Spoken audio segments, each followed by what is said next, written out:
अस्सलाम वालेकुम, मैं शाहिद फारूक। तुसीं देख रहे हो पंजाब दा किसान। ਅਸੀਂ ਅੱਜ ਆਪਣੇ ਕਿਸਾਨ ਭਰਾਵਾਂ ਨੂੰ ਬਾਜਰੇ ਦੀ ਫਸਲ ਵਿਜ਼ਿਟ ਕਰਾਵਾਂਗੇ ਔਰ ਬਾਜਰੇ ਦੇ ਵਿੱਚ ਮੌਜੂਦ ਸਾਰੀਆਂ ਜੜੀ ਬੂਟੀਆਂ ਨੂੰ ਖਤਮ ਕਰਨ ਵਾਲਾ ਪ੍ਰੋਡਕਟ ਉਹਦਾ ਵੀ ਤਾਰਫ ਕਰਾਵਾਂਗੇ ਔਰ ਤੁਹਾਨੂੰ ਨਾਲ ਜਿਹੜਾ ਹੈ ਉਹ ਜੜੀ ਬੂਟੀ ਨੂੰ ਕੰਟਰੋਲ ਜਿਹੜਾ ਹੈ ਜਿਵੇਂ ਉਹਨੇ ਕੀਤਾ ਹੈ ਉਹ ਪੂਰਾ ਤੁਹਾਨੂੰ ਫੀਲਡ ਦਾ ਵਿਜ਼ਿਟ ਵੀ ਕਰਾਵਾਂਗੇ ਔਰ ਉਸ ਪ੍ਰੋਡਕਟ ਨਾਲ ਵੀ ਤਾਰਫ ਕਰਾਵਾਂਗੇ। ਜਿਹੜਾ ਹੈ ਜਿਹੜੇ ਦੋਸਤ ਸਾਡੇ ਚੈਨਲ ਨੂੰ ਦੇਖ ਰਹੇ ਨੇ ਉਹ ਸਾਡੇ ਚੈਨਲ ਨੂੰ ਸਬਸਕ੍ਰਾਈਬ ਕਰਨ ਔਰ ਬੈਲ ਆਈਕਨ ਨੂੰ ਪ੍ਰੈਸ ਕਰਨ। ਅਸੀਂ ਅੱਜ ਦੀ ਵੀਡੀਓ ਵਿੱਚ ਜਿਹੜਾ ਹੈ ਉਹ ਬਾਜਰੇ ਦੇ 3 ਏਕੜ ਦੇ ਉੱਤੇ ਇਸ ਪ੍ਰੋਡਕਟ ਨੂੰ ਅਪਲਾਈ ਕਰਾਇਆ ਸੀ। ਠੀਕ ਹੈ ਜੀ, 3 ਏਕੜ ਤੇ ਅਪਲਾਈ ਕਰਨ ਤੋਂ ਬਾਅਦ ਅਸੀਂ 7 ਦਿਨ ਬਾਅਦ ਉਸ ਫੀਲਡ ਨੂੰ ਦੁਬਾਰਾ ਵਿਜ਼ਿਟ ਕਰਨ ਆਏ ਹਾਂ।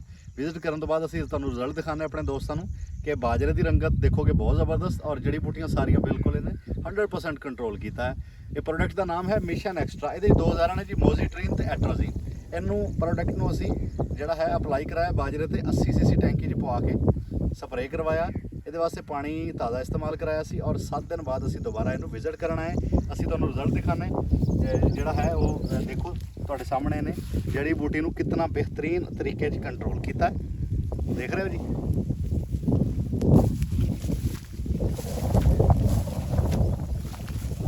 ਆ ਦੇਖੋ ਇਹਨੇ ਦੇਖੋ जड़ी बूटियां ਨੂੰ मुकम्मल तौर पे ख़त्म कर देता है।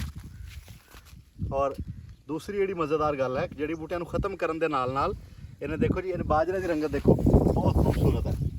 बाजरे को बिल्कुल डिस्टर्ब नहीं किया और देखो बाजरे की रंगत बहुत ही ज़बरदस्त था और साड़ी जड़ी बूटियां सारियां इन्हें ख़त्म कर देता है। ठीक है जी, जितने भी दोस्त बाजरे को काश करते हैं मैं रिकमेंड करांगा उन्होंने दोस्तों को मिशन एक्सट्रा ही इस्तेमाल करो और मिशन एक्सट्रा इस्तेमाल करने नाल बाजरे की रंगत ज़बरदस्त और जड़ी बूटियां सारियां ख़त्म हो जाएगियां। सारे दोस्तों का बहुत शुक्रिया। साढ़े चैनल को सबसक्राइब करें जे और बैल आइकन प्रेस करें जे। मज़ीद आने वाली वीडियो के असीं अपने दोस्त किसान भरावां नूं जिहड़ा है वो मौजूदा फसलों के नाल जिहड़ा है असीं तमाम मालूमात देंगे और तमाम मसाइल के उत्ते डिस्कशन करांगे। सारे दोस्तों का